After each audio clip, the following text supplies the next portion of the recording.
MLM. MLM itu seperti paradigmanya negatif bagi mereka. Bukankah MLM ini sebuah sebetulnya sistem pemasaran sih Pak? Mungkin bagaimana agar mindset penerimaan mereka dengan MLM ini bisa diterima. Penjelasan mungkin dari Bapak Aji sendiri. Ya betul. Jadi memang mindset banyak orang sih di masyarakat kita, di teman-teman kita juga, lingkungan terdekat kita juga kadang mikir MLM itu negatif. Bahkan kan sering juga ada iklan tuh, mengiklankan sesuatu itu terus ditambahi bukan MLM gitu ya. Jadi seolah-olah MLM itu sesuatu yang betul. Jadi itulah yang kadang-kadang mereka ini nggak paham gitu ya, karena mereka mengikuti paradigma yang berkembang di masyarakat bahwa MLM itu negatif. Padahal sebenarnya kan MLM itu kan sistem pemasaran ya, sistem pemasaran. Jadi MLM itu bukan bisnisnya, MLM itu adalah sistem. Jadi orang, saya punya produk nih, bagaimana saya mau pasarkan, kan banyak cara. Ya banyak cara, bisa dengan cara konvensional yang ya seperti mie instan, air mineral dan sebagainya, itu kan konvensional. Ada yang bagaimana supaya sampai ke konsumen ya dengan cara jaringan. Kan itu kan sistem pemasaran saja sebenarnya. Jadi bukan sebuah produknya, bukan sistem pemasaran. Nah, kebanyakan masyarakat kita ini nggak paham. Jadi sebenarnya kan begini, konsep bisnis itu kan dari sebuah industri gitu, dari sebuah industri bagaimana sampai ke konsumen. Kalau yang cara konvensional kan melalui jalur distribusi, melalui jalur promosi, kan begitu ya. Nah, bisnis MLM, bisnis jaringan MLM khususnya itu memotong. Jadi jalur distribusi yang memakan ongkos transportasi, memakan ongkos keuntungan dari distributornya, itu jalur distribusi, dan dari ongkos promosinya itu dipotong ya. Jadi nggak ada biaya distribusi dan promosinya dipotong. Dan itu diberikan untuk siapa? Untuk hadiah atau untuk bonus ataupun reward dari mitra-mitranya. Kan itu ya. Jadi sebenarnya apa yang salah? Nggak ada yang salah. Itu kan sistem saja.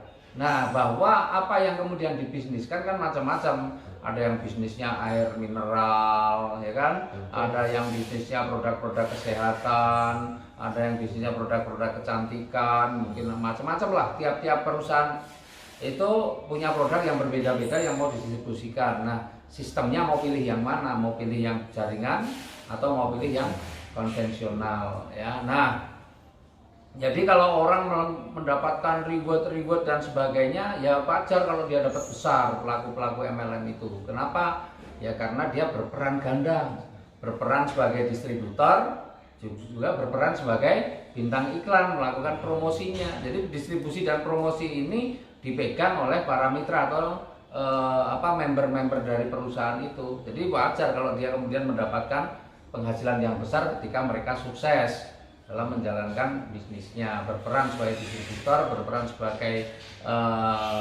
promotor atau promosi yang mempromosikan dia sukses, maka berhak mendapatkan bonus yang besar, itu wajar gitu ya. Jadi sekali lagi MLM itu sistem pemasaran.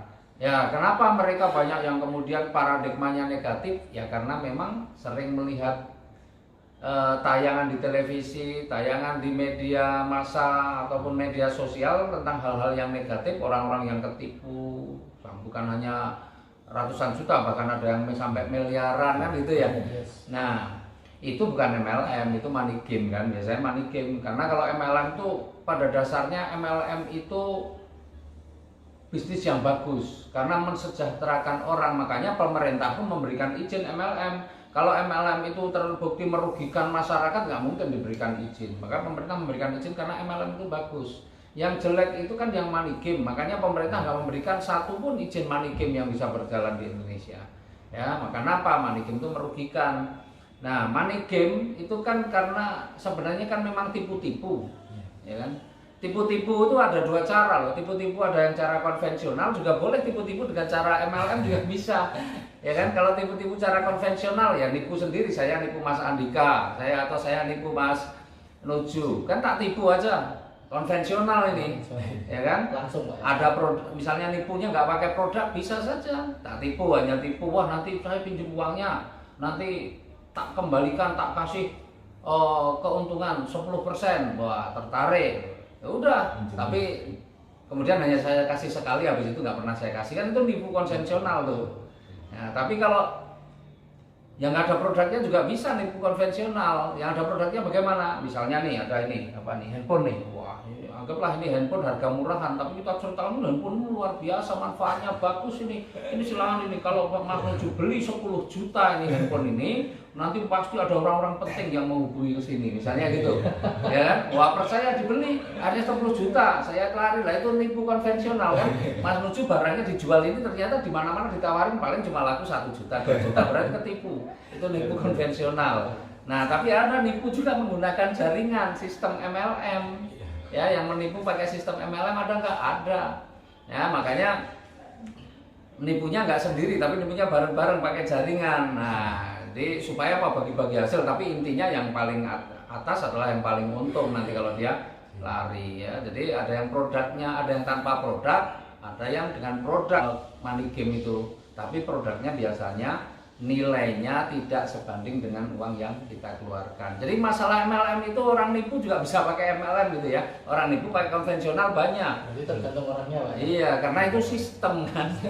Sistem. Jadi sistem itu mau pakai konvensional atau jaringan. Nah, itu. Jadi kita harus pahami itu, dan faktanya ya banyak sekali orang-orang yang menjalankan bisnis MLM yang benar, banyak kehidupannya yang kemudian menjadi jauh lebih baik. Itu bukan satu dua, pemberdayaan masyarakat ya, yang mereka pengen usaha tetapi punya keterbatasan modal, justru bisnis MLM itu adalah salah satu solusi.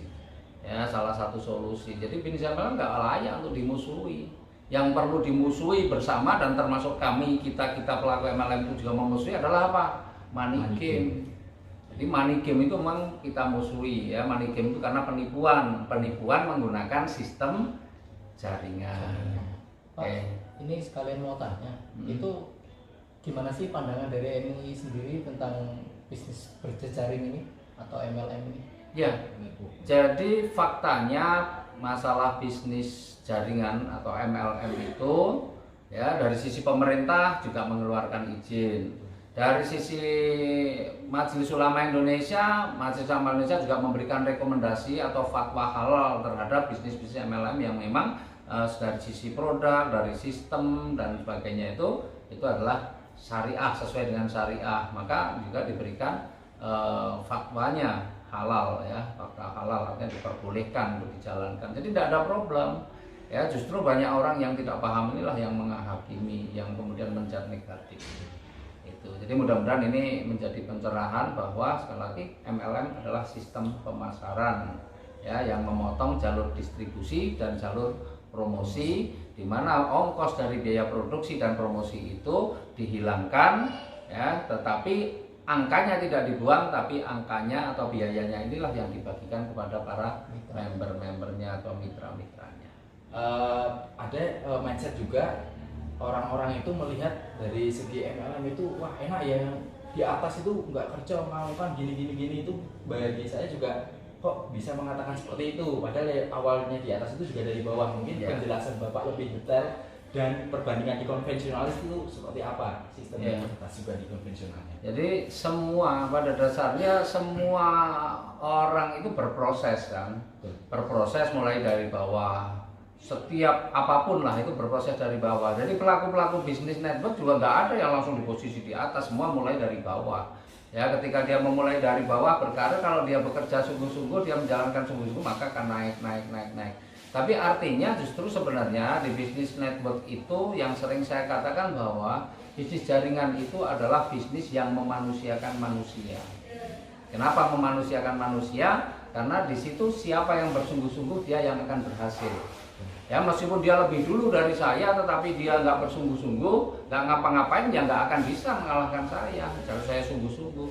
Memanusiakan manusia itu di bisnis jaringan. Tetapi di bisnis konvensional kadang-kadang menjadikan manusia ini sebagai sapi perah, ya kan? Di bisnis konvensional, karena dia ketika ngangkat orang jadi karyawan tidak untuk disejahterakan, tapi untuk dikerja kalau perlu disuruh kerja keras rodi gitu ya, dengan gaji yang minim. Dan itu terjadi banyak sekali di bisnis konvensional. Makanya banyak sekali kan unjuk rasa buruh untuk nuntut gaji.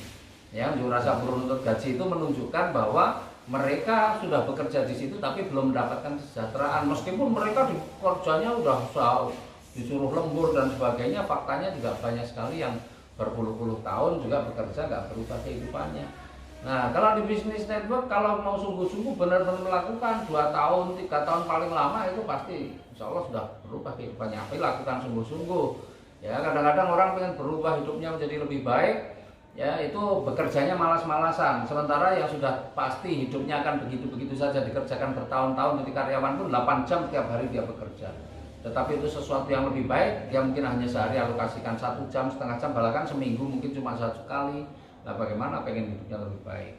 Nah, gitu. Jadi MLM itu sebenarnya adalah bisnis yang benar-benar memanusiakan manusia. Dan kalau membahas perbandingannya MLM dengan yang lain akan banyak sekali ya dengan yang lain. Tapi yang penting paradigma teman-teman masyarakat harus kita luruskan, dan itu menjadi kewajiban kita bersama sebagai pelaku bisnis MLM.